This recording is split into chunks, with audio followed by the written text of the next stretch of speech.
Hi, I'm Madi Martinez, and we're here to talk about Chapter 2 of The Artist's Way. It's called Recovering a Sense of Identity, or an understanding of who you are. And who you are is influenced by so many things. The social conditioning that you received growing up, your environment, the people you're in relationship to, your personal beliefs and values, the parts that you play in your life. And this process is about redefining that for yourself, redefining who you are. So you're drawing new boundaries, you're staking out new territories, and in that process, your personal beliefs, needs, desires, and interests announce themselves. So you can get really clear about who you are. The first section of the chapter is called Going Sane, because when we first start to trust in our ability to create, it might feel like we're going a little bit crazy. Julia says, do not let your censor gaslight you into thinking that your efforts are not working. It's easy to doubt or dismiss small signs of progress. Then self-doubt can turn into self-sabotage, especially if we're being too inclusive with other people regarding our personal creative recovery process. We have to defend our artist date and our morning pages, because that's sacred time between you and your higher power, your creativity, God, whatever you want to call. So I'm checking in with you. I did my pages 6 days this week, which is pretty good, but I'd like to do 7. It's been a pretty crazy week because Trump was inaugurated on Monday.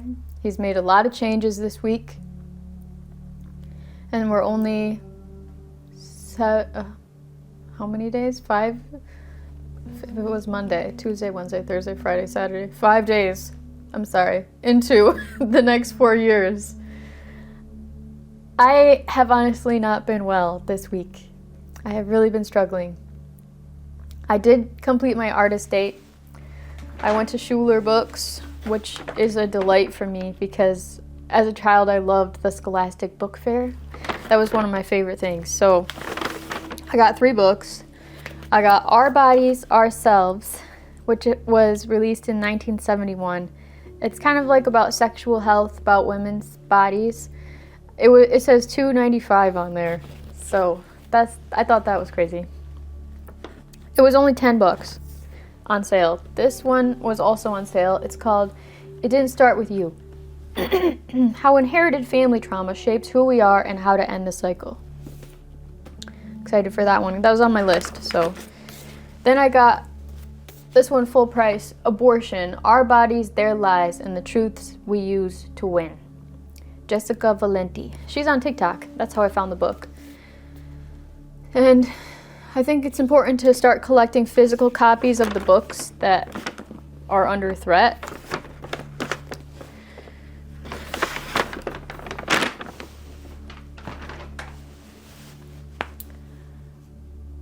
Something I was writing in my pages that I noticed that I was writing last time I did The Artist's Way was, I have so much to do, I don't have enough time.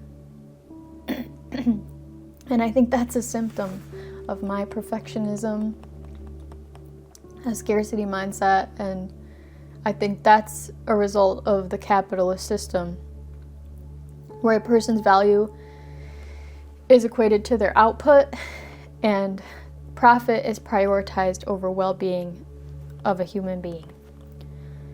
And I'm a highly sensitive person who needs a lot of rest, and I'm going to prioritize that. Some affirmations I came up with to combat that belief is I wrote, my value is not defined by how much I do. Rest is my birthright.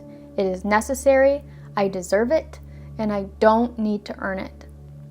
I have all the time I need to accomplish what truly matters. I give myself permission to move at a pace that feels good to me, and I embrace the natural flow of my day. Every small action I take builds momentum toward my goals.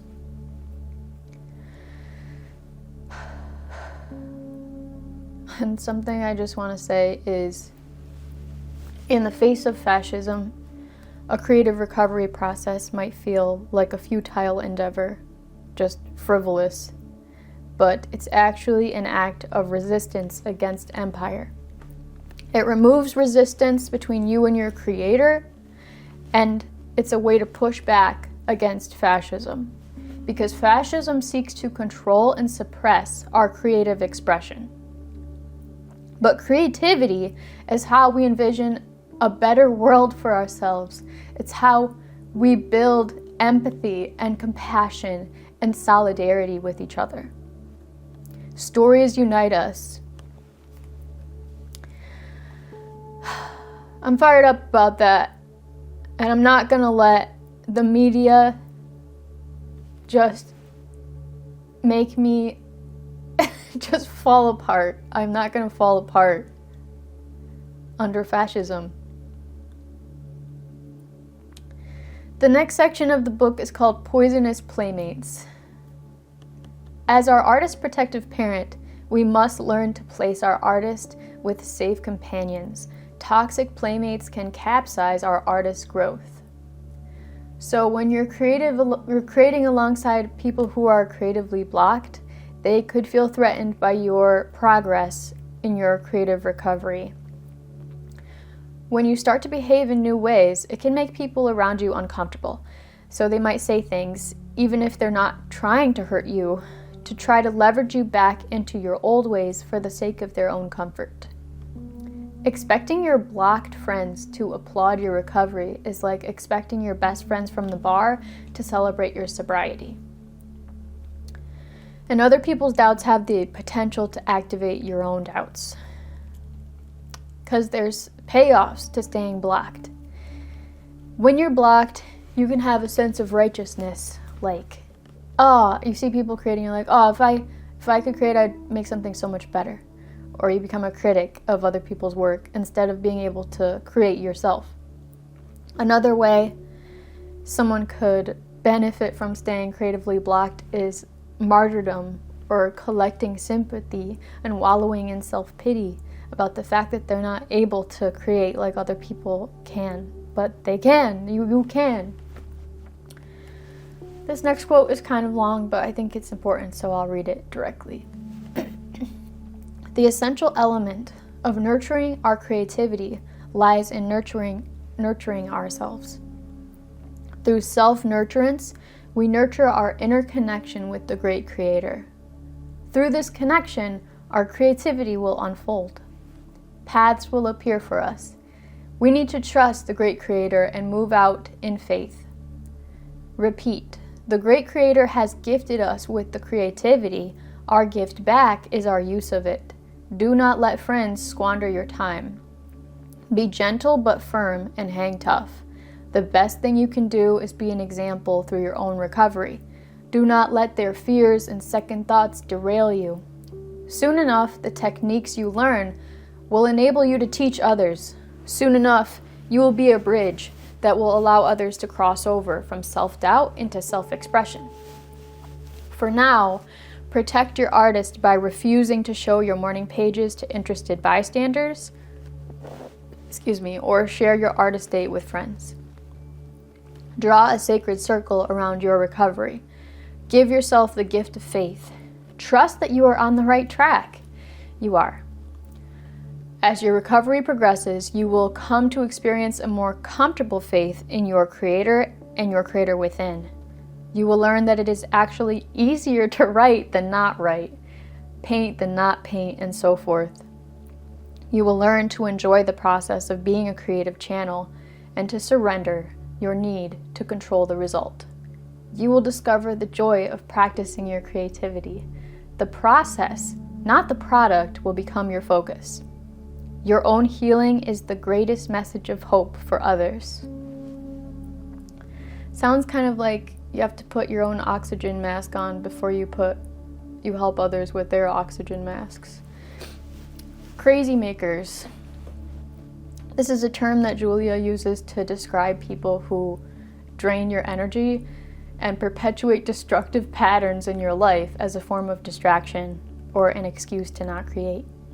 So that's something that you do to yourself, is seeking out people who create havoc in your life so that you don't have to do anything.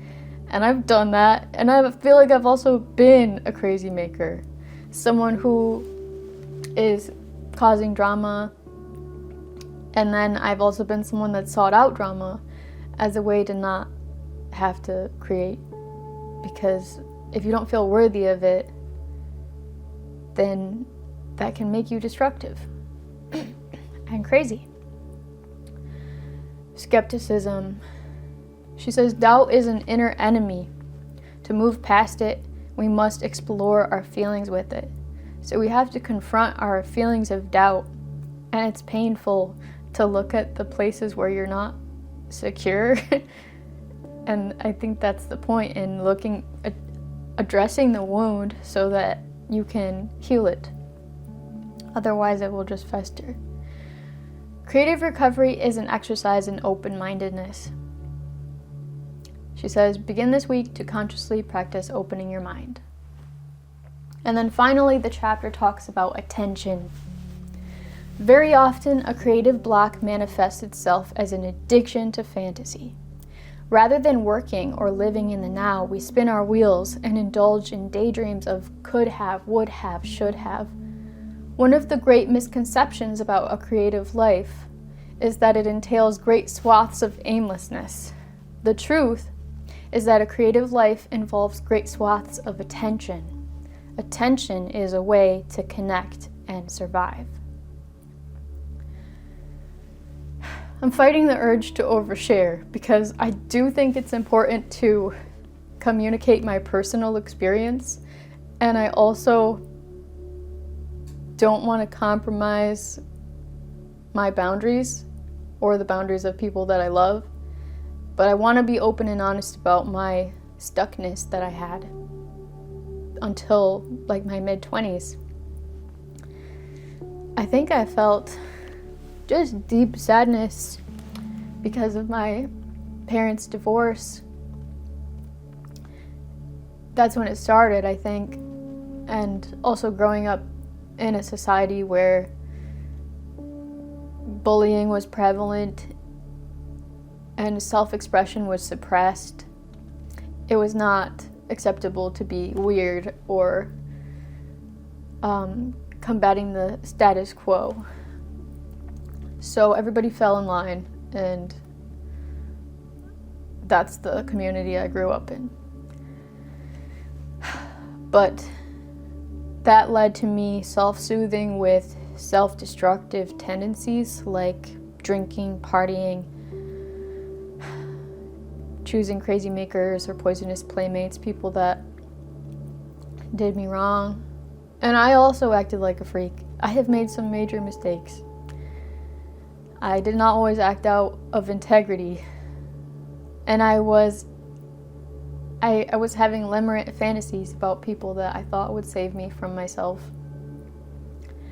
And I used those distractions to soothe myself from the sense that I was stuck, blocked, and wounded. But I'm so much better now.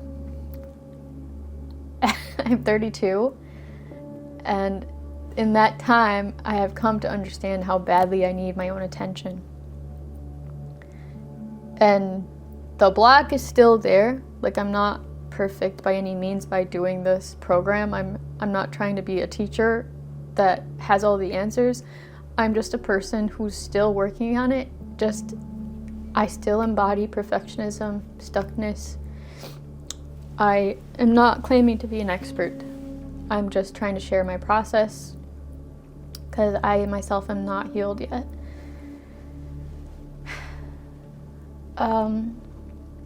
Something else I want to say about attention is that this book was written in 1992.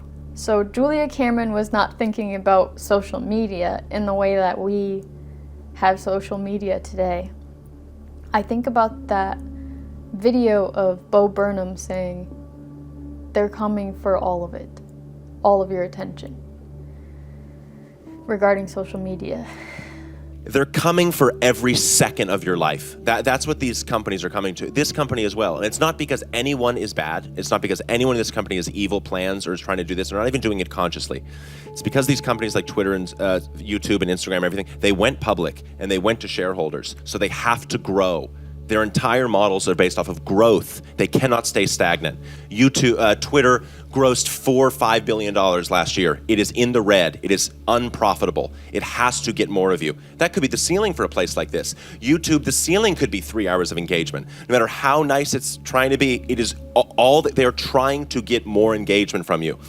We used to colonize land. That was the thing you could expand into, and that's where money was to be made. We colonized the entire earth. There was no other place for the businesses and capitalism to expand into, and then they realized human attention. That they are now trying to colonize every minute of your life. That is what these people are trying to do. Every single free moment you have is a moment you could be looking at your phone, and they could be gathering information to target ads at you. That's what's happening. So like, as much as we can, have really good conversations and try to humanize the conversations, the mechanism of the business is rolling towards that just because of the market. So like, it's coming. It's coming for every free second you have. And that's dark. That's really, really dark and scary. So yeah, we need to set boundaries with media and not allow ourselves to be just swaying in the wind by the narrative that's being pushed on us from all kinds of narratives from all directions. So I did a few of the tasks. The first task I did was called, "Where does most of your time go? List 5 major activities." I wrote scrolling, working out, driving, subbing, Vampire Diaries currently. It's a really good show, actually. The next task I did was list 20 things you enjoy doing and remember those ideas for your artist dates. And I was pretty honest in my answers, and I've debated sharing the true answers, and I don't know if I still will, but they're on the screen if you want to read them. The next activity I did was return to the list of imaginary lives and add 5 more lives and consider how you can implement activities that align with those. I said dancer, filmmaker, writer, social media app creator, and herbalist.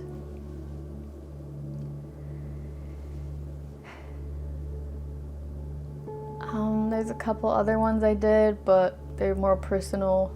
I don't really want to share them. The last task I did was affirmative reading. Every day, morning and night, get quiet and focused and read the basic principles to yourself.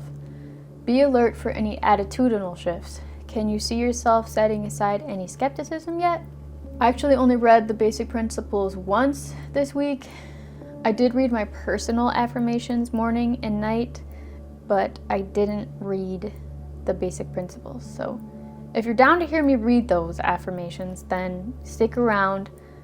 But if you've had enough, then I just want to say thank you for meeting me here. I appreciate your time and attention. It means a lot to me that you would watch this video and pay attention to me. So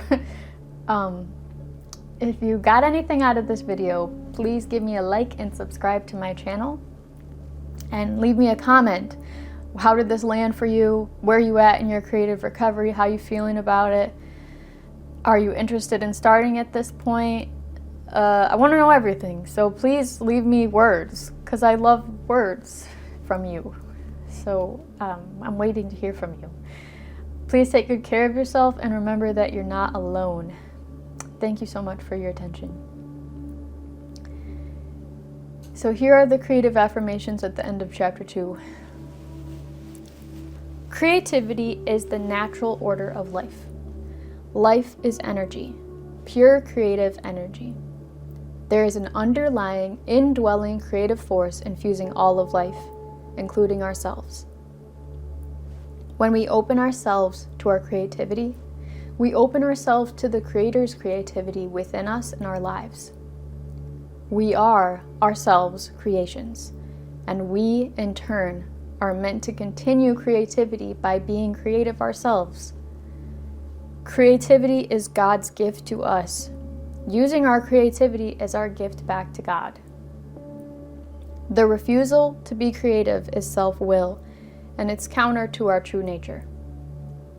When we open ourselves to exploring our creativity, we open ourselves to God, good orderly direction. As we open our creative channel to the Creator, many gentle but powerful changes are to be expected. It is safe to open ourselves up to greater and greater creativity. Our creative dreams and yearnings come from a divine source. As we move toward our dreams, we move toward divinity. Thanks again. Bye.